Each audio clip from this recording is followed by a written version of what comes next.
अहो पराठे वा मी घेतोय दे. अहो बेबीला 2-2 कशाला, एक पुरे झाला. आधीच वजन वाढलंय तुला माहितीये. एकटीला डबल बेड पुरत नाही माहितीये.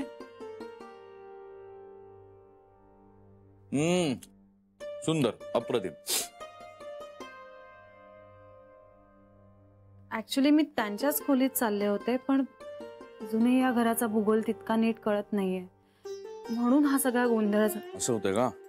एक काम कर, 180 अंशात वळ तू, सरळ चालत जा, मधलं सगळं जंगल बिंगल सोडून दे.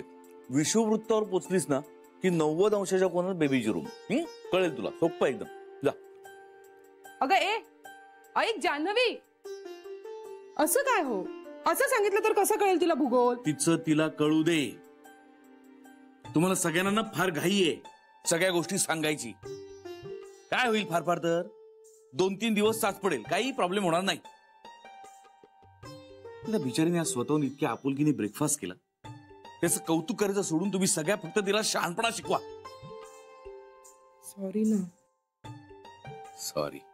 मी एक सांगू का? काय आता? तुम्ही असे विचित्रच दिसता, पण चिडल्यावर मस्त दिसता.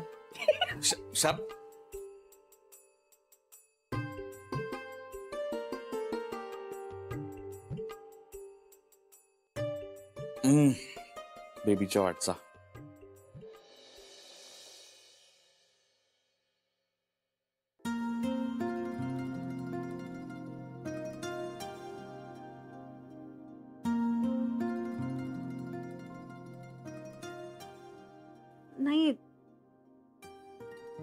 नाही तुमच्यासाठी ऍक्च्युली कावेरी मॅडम साठी आहे, पण मला त्यांची खोली सापडत नाहीये.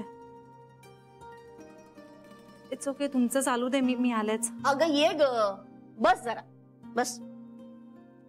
अरे बापरे, मी व्यत्यय आणला का तुमच्या जपात?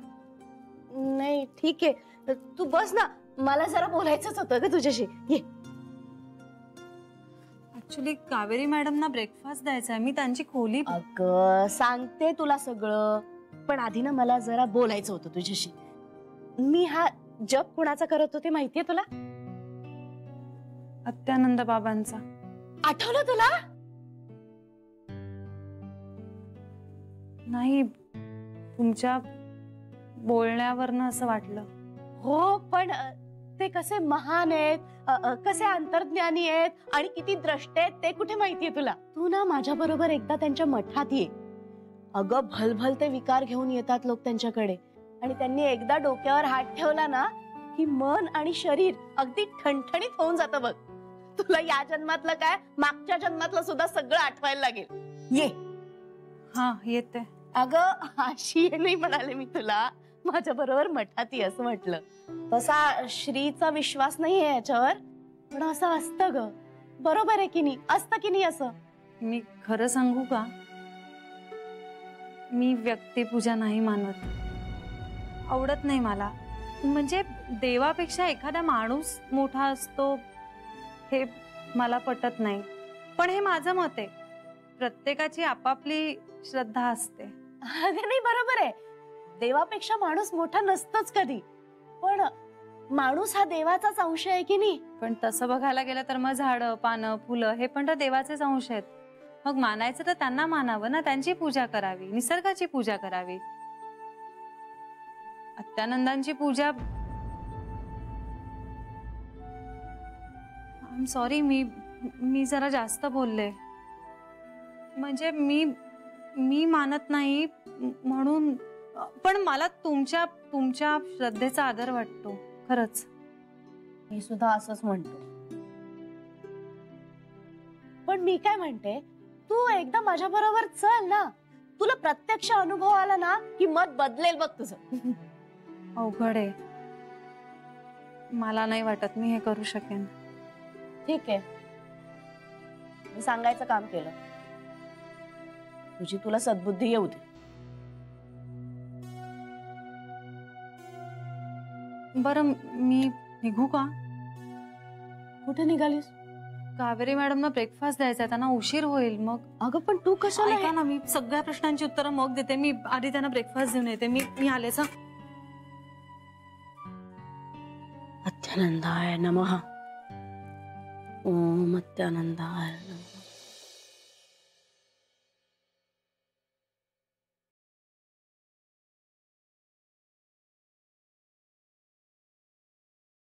वंसा इथे का नाश्ता करताय? वहिनी, जनरली डायनिंग टेबलवर बसूनच लोक नाश्ता करतात. तसं नाही हो, मी जान्हवीला पाठवलं होतं तुमच्या खोलीत ना नाश्ता घेऊन. हो, ती नाही आली. मी इथे आले तेव्हा कुणीच नव्हतं आणि पराठ्यांचा घमघमाट सुटला होता. मी खायला बसले. कुठे गेली? पण वहिनी, अप्रतिम पराठे झालेत आणि चटणी तर माइंड ब्लोईंग. मी नाही केले तर जान्हवीने केले. का? तुझा टर्न आहे ना आज? हो, मग तिने का केला? तिला माहित नव्हतं ना. म्हणजे साबुदाणा भिजत घातला होता मी, पण तिला माहित नव्हतं. आई मध्ये म्हणाल्या ना की किती दिवस झाले इंदूच्या हातची साबुदाण्याची खिचडी खाल्ली नाहीये, म्हणून म्हटलं चला आज तीच करूया. मी इथे आले तर तिचे पराठे सुरू झाले होते. मग काय बोलणार? काल हिनी स्वयंपाक करावा म्हणून वहिनी थांबली होती, तर हिने काही केलं नाही. आणि आज तुझा टर्न आहे तर हिने करून ठेवलाय. बघा ना.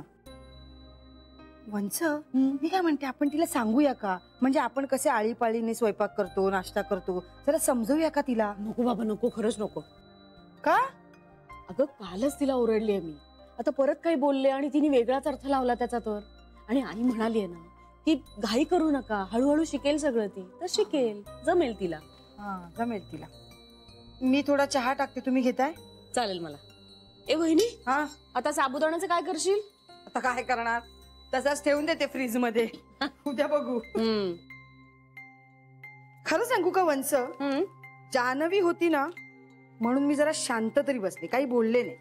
नाही तर दुसरं कोणी असतं ना तर फाडून खाल्लं असतं.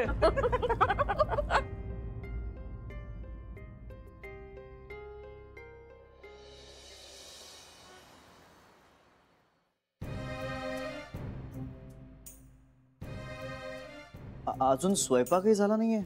नाही झालेला, कारण जान्हवी येऊन स्वयंपाक करेल असं आमचं ठरलं होतं. जान्हवी? हो, तीच म्हणाली होती आईला तिला स्वयंपाक करायचाय म्हणून. पण त्यासाठी निदान वेळेवर यायला नको का? खरं सांगू का वंस, जान्हवी होती ना म्हणून मी जरा शांत तरी बसले, काही बोलले नाही. नाही तर दुसरं कोणी असतं ना तर फाडून खाल्लं असतं.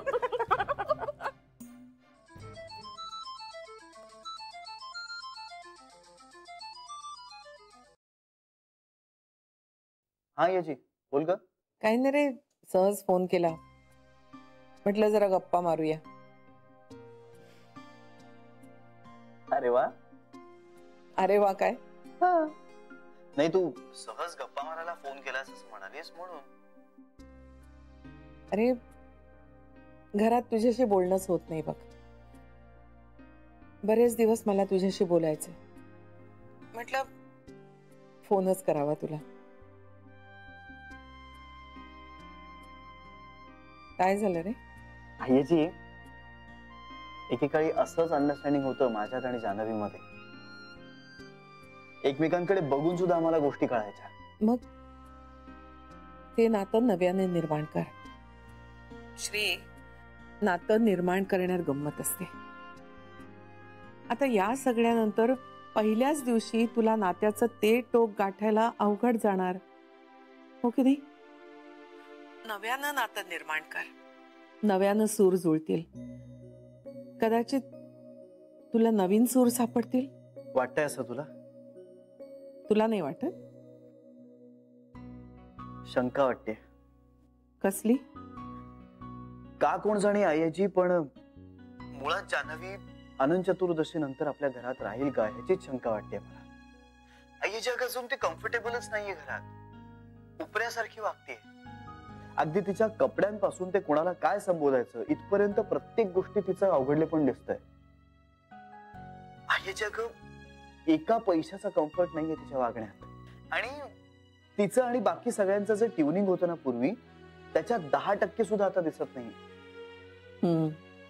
मला ना काय करावं तेच कळत नाही. असं जर तिला वाटत असेल तर जान्हवीपेक्षा जास्त दोष माझ्या सुनांचा आहे. नव्या सुनेला घरात ऍडजस्ट व्हायला मदत करणं हे सासूचं कर्तव्य असतं.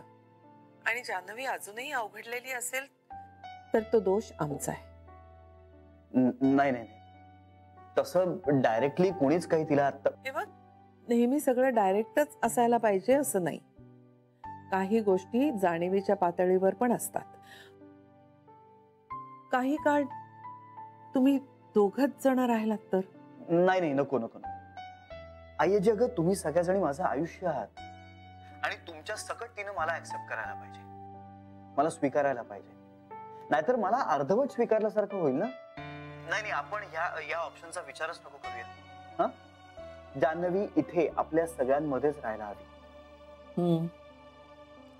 मी बोलते सगळ्यांची, त्यानं काही उपयोग झाला तर तेवढाच. बरं ठेवू आता, तू कामात असशील ना. कामात लक्ष द्यायचा प्रयत्न करतोय. आईजी तू इतक्या उत्तम सिस्टम्स बनवून ठेवल्यास ना की माझं कामात लक्ष नसलं तरीही काहीही अडत नाही. एकट्याचं काही नसतं श्री, सगळ्यांचा सहभाग असावा लागतो. बरं दुसरं, जान्हवीच्या बाबांना फोन करून सांग गणपतीला आमच्याकडे दर्शनाला सगळे या म्हणावं.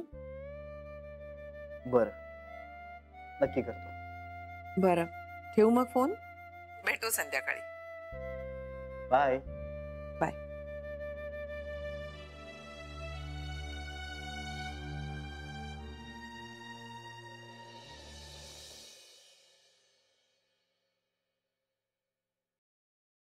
त्याला काय चहा म्हणायचा? एके सकाळी पिंट्याने करून ठेवलेला तो उकळून उकळून प्यायचा. स्वतः मेल्याशिवाय ताजा चहा देखील मिळणार नाही. लंगडलं की बरं पाय अधू आहे ते दिसतं. कमरेचं तसं नाही ना, दुखतेय हे दाखवता येत नाही. अहो जानूला सांगा आणि आपल्याकडे घर कामासाठी एखादी बाई ठेवा. अहो एवढंच घर झाडायला पुसायला असे कितीचे पैसे घेणार आहे? आणि जानूला तरी काय कमी, रोज ऑफिसला गाडीनेच जाते ना. म्हणावं अर्धा तास आधी निघ आणि घरी येऊन आई बापासाठी जरा 4 पोळ्या करून जा. तिला म्हणावं आई बापाची सेवा करावी, कर्तव्य असतं ते आपलं आणि पुण्यच मिळतं. पांडुरंगा, आई बापाचीही काही कर्तव्य असतात, सांगाया ना कोणीतरी एकदा. आता इथे पांडुरंगाला कशाला मध्ये घेताय? अहो माझ्याशी बोला की सरळ. देवाशी बोलणं सोपं असतं नाही, तो काही उलट प्रश्न करत नाही. पण इथे मी तुम्हाला प्रश्न करते, त्याची उत्तरच नसतात तुमच्याकडे.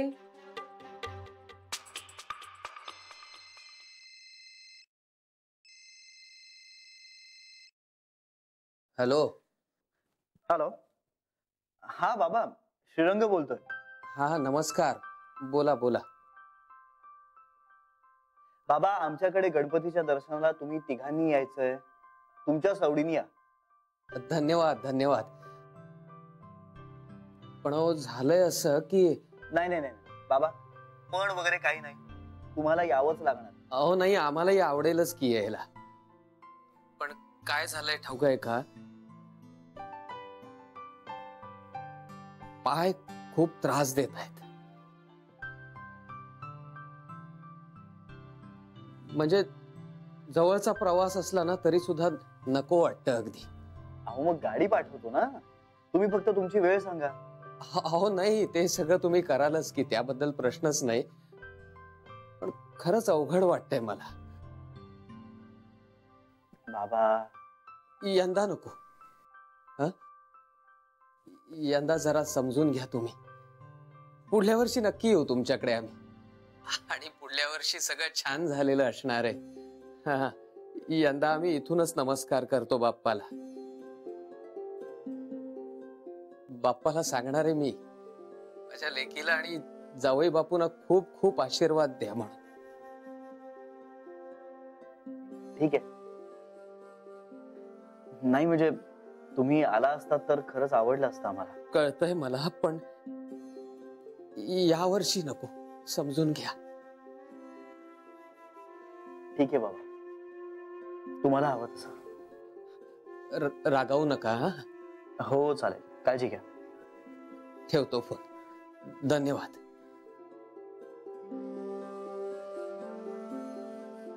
कोणाचा फोन होता?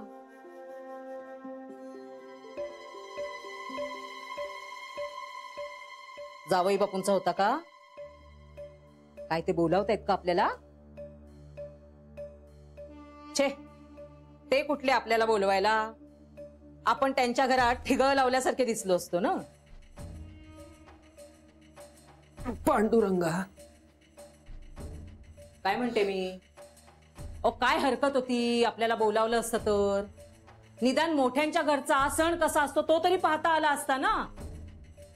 जरा गोडाचं खाताही आलं असतं. एवढी दानत कुठली त्यांची? नाव मोठं आणि लक्षण खोटं, दुसरं काय?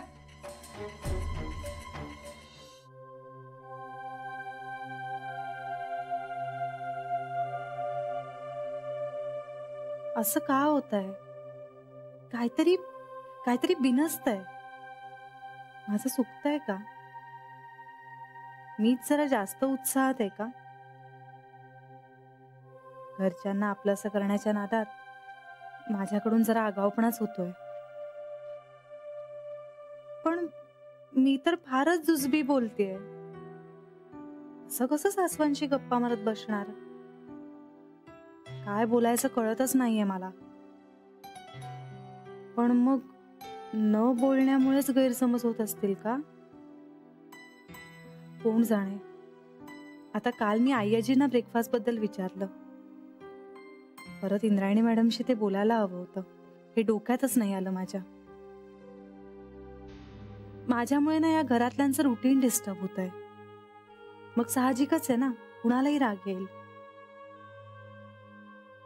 पण मी करायला एक जाते आणि भलतंच काहीतरी का होत आहे. कावेरी मॅडमचा राग शांत करायला गेले तर इंद्रायणी मॅडम नाराज झाल्या. नाही नाही, असं होऊन नाही चालणार. मी जरा शांत डोक्याने विचार करून वागायला हवं. मला कुणाचंच काहीच हिरावून घ्यायचं नाहीये. जमेल तसं कॉन्ट्रीब्यूट करायचंय. विचार करूनच वागायला हवं आता.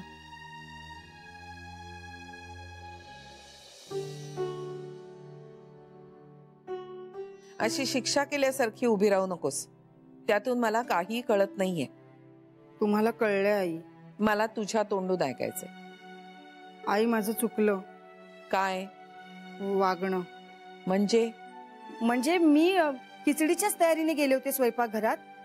समोर बघते तर जान्हवी पराठे करत होती. मला वाईट वाटलं. खूप दिवसांनी चान्स मिळाला होता ना. म्हणून तू तिला बोललीस? नाही म्हणजे तसंच काही बोलले नाही. पण चेहऱ्यावरची नाराजी लपवता आली नाही. ते आणखीन वाईट असतं. समंजस माणसाला तेही लागतं. बघा आई, तुम्हाला सगळं कळलं. जान्हवी बोलली का काही? नाही. हा, जान्हवी नाहीच बोलणार ना. ती सगळ्यांचा विचार करते, सगळ्यांना बरोबर घेते. मी तिच्याशी तुझी तुलना करत नाहीये. तुम्ही दोन वेगळ्या व्यक्ती आहात. पण काही काळ आपली मतं, आपल्या आवडीनिवडी, आपले नियम कायदे बाजूला ठेवून आपल्या माणसांना आपलंसं करता येत नाही का तुम्हाला? अगं, तुझी नाश्ता करण्याची टर्न गेली म्हणून तू इतकी नाराज झालीस. तिच्या आयुष्यातला एवढा मोठा काळ गेलाय. कशी तुमच्याशी ती हसून खेळून वागेल? अगं, नसलेल्या आठवणींशी झुंजते ती. आठवण्याचा प्रयत्न आणि या घरात ऍडजस्ट होण्याची धडपड, दोन पातळ्यांवर लढतीये ती. अशा वेळी तिला मदत करायची का तिला त्रास होईल असं वागायचं? तुम्ही तिच्याशी असंच वागत राहिलात तर या घरात राहावंसं वाटेल का तिला? याचा विचार करा जरा. खरे आई. आणि त्याशिवाय श्रीच्या संसाराला आमचा हातभारही लागणार नाही. काही नाही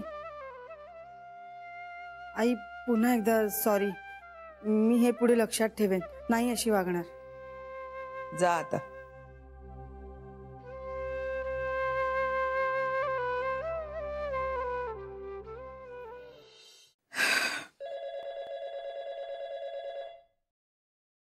हॅलो. हा, बोल श्री. हो, येऊ शकणार नाहीये. खूप त्रास होतो का पायाला? मग मी बोलू का त्यांच्याशी? बरं बरं बरं. नाही नाही, नको नको. माझ्याशी बोलायला अडचण वाटत असेल त्यांना तर मी नाहीच बोलत. बर, ठीक आहे.